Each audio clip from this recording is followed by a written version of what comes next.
Hello mga Kaligyo guys! Magandang gabi! Kamusta po kayo? Nandito na naman nga po ako, ang inyong ka-OG na si Gandara.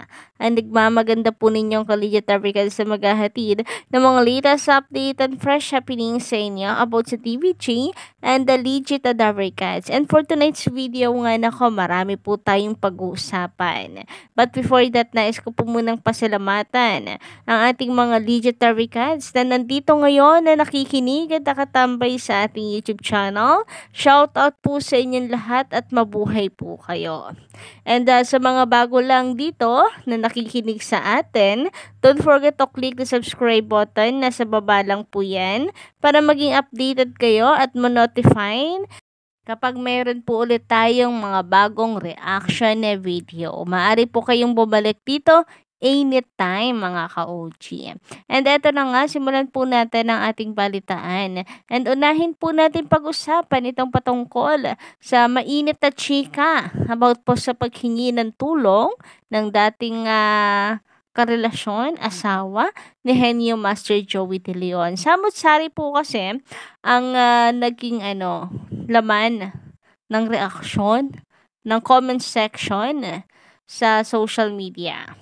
Umani ng samot-saring reaksyon na merong bumabatikos dun sa babae, may bumabatikos kay Sir Joey, and meron naman pong nakakaunawa, nakakaintindi, at meron pong mga malalawak po ang utak at hindi toxic, no?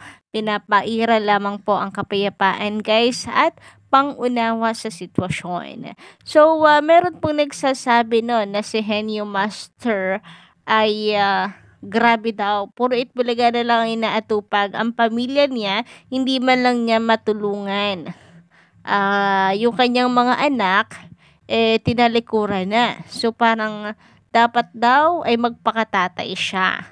Meron naman nagsasabi na si babae ay hindi na kargo nitong si Henyo Master dahil unang-una ex-wife na, hindi na siya asawa. At the same time, yung mga anak nito ay hindi na kargo ni Joey din dahil sa malalaki na po ito, kaya nang sustentuhan ang sarili. Meron din naman mga ka-OG na nagsasabi na dapat daw ay hindi na ito pinarating sa social media. Wala namang masama humingi ng tulong, pero dapat ginawa na lang ng tahimik, lumapit kay Joey and sa asawa at hindi na nagpa-interview at itinaan sa social media dahil marami po ang nakikisawsaw. So kayo po ba guys, anong inyong komento hinggil po dito?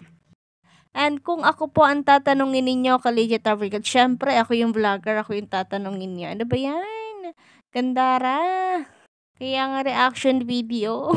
So masasabi po natin dito ay maganda nga po no kung personal na lamang niyang sinabi.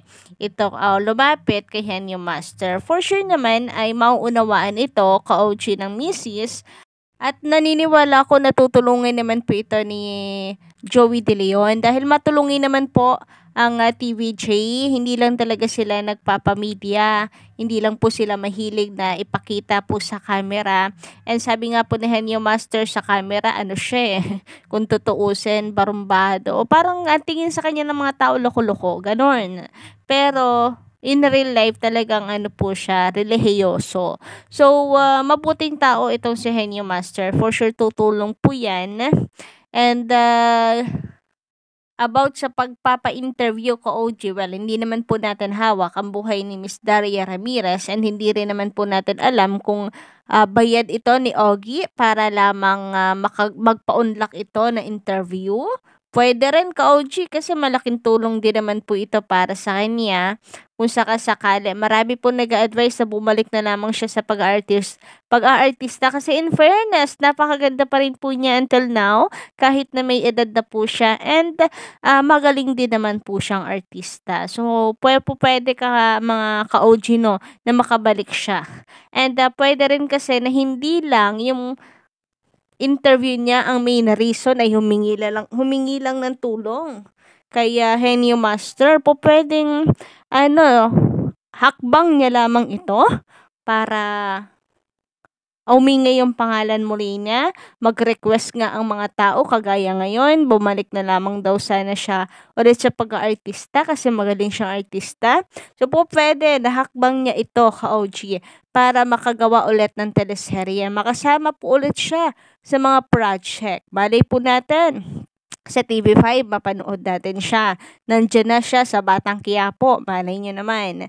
Or meron pang ibang opportunity na lumapit po sa kanya. Kaya yung pagpapa-interview sa kanya ay pwedeng maraming reason. Pero ang bad side nga lang po dito, yung paghingi niya ng tulong, marami pong nakikisawsaw, nagmamarunong na mga marites sa social media. Samantalang ngayon naman ka-OG, pag-usapan natin ang patungkol po dito sa TV ratings na lumabas ng Itbulaga na kung saan ay number 1 sila. Kasi after po lumabas niyan, ay nilampaso naman po sila ng TVJ E80. Grabe nga po yun. November 1, 2023 guys, narito po ang performance ng live streaming ng TVJ. So YouTube pa lamang po ito and makikita natin na nilampaso na naman po sila ng TVJ, ang Itbulaga po ng tape. Kung kasama nga lang po sana ito, dinadagdag po ito sa TV ratings. Ayan, nako, wala na pong duda kung sino ang number 1. Walang iba kundi ang TVJ. Kasi, so as of 1:45 PM po, ito na screenshot natin mga ka-legendary cards. At ang E80 po sa TV5 at TVJ ay mayroon pong total concurrent viewers po ito na 72K watching. Ibig sabihin 72,000 na katao po nanonood sa TV5 Philippines and 15K naman po dito sa TVJ official. So as of 1:42 PM po ito mga ka-OG. Malapit na rin pong matapos, kaya siguro ganon. But anyway, nangunguna pa rin naman po sila kung i-compare nyo naman po sa Itbulaga ng tape na mayroon lamang 1.4 thousand na viewers. Million subscriber po yan, pero 1,000 lang ang nanonood sa kanila. Tunay na after mag number 1, kitang-kita naman po natin dito nilampaso sila ng TVJ. Pagdating naman po sa concurrent viewers. So sa TV ratings, yun naman po ang sunod natin pong antabayanan. Samantala, pag-usapan naman po natin ang patungkol dito sa nagsasabi na tagilid ang TVJ dahil sa sablay ang kanilang binanggit patungkol po sa pagpapasweldo sa kanila, kung sino nagpapasweldo. Kasi ang Tape Inc. ay kanila ay nagbigay ng papeles para kontrahin ang witness po ng TVJ hinggil po sa kanilang sagot sa korte di umano.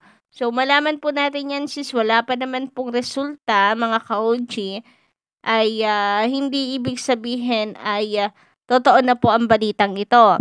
Kasi, maraming araw pong hindi rin totoong balita sa mga tabloid. Dahil kung matatandaan nyo raw po ng nakaraan na balitaan po natin na pinabulaanan daw nitong si Miss Malucho of Agar na siya ay titestigo laban sa TVJ at siya po ay umoo sa Tape Inc. Pero ano po bang nangyari? Di po ba totoo na siya ay tumistigo kasi nandun po siya sa panig ng Tape Inc. Tapos na siyang mag-testify mga ka-OG. So, hindi daw lahat ay totoo ka-OG, kaya mahirap daw po magtiwala sa mga balita ngayon. Kaya ang maigi pong antabayanan ay ang magiging resulta mismo ng court, Marikina Court. Ang sabi po kasi dito, ayon sa ilang sources, medyo sumablay daw ang sagot ng ibang witness ng E80. So, sino po kaya doon? Ito si Jennifer or ang TVJ? Isa sa TVJ. Sabi pa dito, lalo na nung tanungin ang ilang witness ng TVJ kung sino ang nagpapasweldo. sa kanila na ang sagot daw ay sponsors or advertisers, pero may inilabas di umanong dokumento ang inireklamo. At tingin ko po itong si ano yan, kasi sponsors and advertisers, so kung meron man po sasagot nito ay ang TVJ or baka po si Tito Soto o kaya ay si Henyo Master Joey De Leon, guys. Samantala, sabi naman po dito ka OG na sa komento ng ilang netizens about po sa mga nagdaan nating update mula kay Miss Mendoza Joey. Maganda rin gabi sa iyo. Wait po tayo sa IPOP certificate na si JDL ang nakapangalan. Ayan, baka po sa 2025 pa po natin marinig at malaman ang update po dito na ang hirap na rin po kasing umasa. So mula po nung nabalitaan natin na nagparehistro itong si Henyo Master for entertainment sa APO, halos araw-araw na po tayo nag-abang, kaya adjust na natin. Sa 2025 na po tayo maghintay ka OG, baka sakali no na bigla ang lumabas ngayong November o kaya sa December. Pero sana no, kalakip natin pag-iintay ang pagdadasal na sana nga ay aprobahan ng aplikasyon ni Henyo Master. Sabi naman dito ni Angelo Acosta, Gandara, at 3 hours na sila ang EAT. Syempre, babaha ng TV ads. Sa pagbaha noon, malulunod ang It's Showtime at Tape Bulagta. Kaya dapat siguro maglaro na lang sila ng therapy pataas o pababa.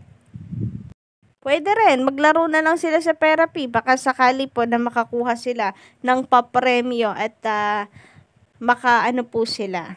Masagot po din TVJ, no? Ang sakit nila sa bulsa na malapit na siguro nilang maranasan. Anyway, sabi po dito naman ni Ben Extremely, Hi Gandara, masaya ako na regular na si Miles Ocampo. Sana si Maha Salvador makabalik na sa EAT. Solid TVJ Defenders. Thank you so much po, Ben Extremely. And sana nga ay makasama na po natin si Maha kung yun ay babalik po siya sa EAT. Papayagan ng Cornerstone. Sa Cornerstone po ata itong si Maha, no?